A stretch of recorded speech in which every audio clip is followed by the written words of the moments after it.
ತರದ್ದು ಸಾಂಗ್ಗಳು ನೋಡಿದಾಗ ಏನ್ ನೆನಪಾಗತ್ತೆ? ಬ್ರೇಕಪ್ಗಳು, ಆ ತರದ್ದು ಹಾರ್ಟ್ ಬ್ರೇಕ್ ಎಲ್ಲ? ಯಾರು ಜೀವನದಲ್ಲಿ ಪ್ರೀತಿ ಮಾಡದಿರೋರು ಇದ್ದಾರೆ? ಪ್ರೀತಿಸದೇ ಇರೋರು ಯಾರಿದ್ದಾರೆ?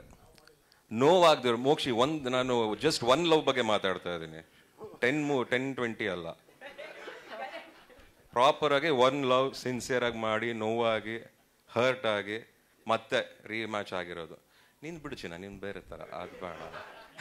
ಸೊ ಎಲ್ರಿಗೂ ಆ ನೋವು ಅನ್ನೋದಿರುತ್ತೆ ಅನ್ಸುತ್ತೆ ಈ ಪ್ರೀತಿ ಅನ್ನೋ ವಿಚಾರ ಬಂದಾಗ.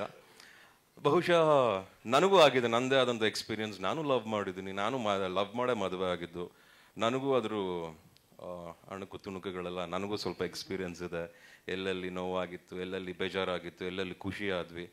ಆಮೇಲೆ ಐ ಥಿಂಕ್ ಈ ಪೇನ್ ಅನ್ನೋದು it just keeps coming. And we should also know ಅದು ಬಂದ ಮೇಲೆ ಅದಕ್ಕೆ ಗೊತ್ತಿರೋ ನೆಕ್ಸ್ಟ್ ಕೆಲಸ ಹೋಗಬೇಕು ಅಂತ.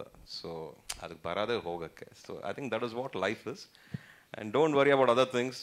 ಒಳದಾಗ್ಲಿ ಚಿನ್ನ, ಯಾರು ಹೆಂಗಾರ ಇರಲಿ, ಏನಾರ ಮಾಡ್ಕೊಂಡಿರಲಿ, ಈ ಲವ್ ಸ್ಟೋರಿನ ನೋಡಿ ಅವ್ರವ್ರ ಲವ್ ಸ್ಟೋರಿ ಜ್ಞಾಪಕಕ್ಕೆ ಬರುತ್ತೆ ಅಂತ ನಾನು ಅನ್ಕೊಂಡಿದ್ದೀನಿ. ನಿಮ್ಗೆ ಒಳ್ಳೇದಾಗಲಿ. That's what I would like. Thank you. Thank you.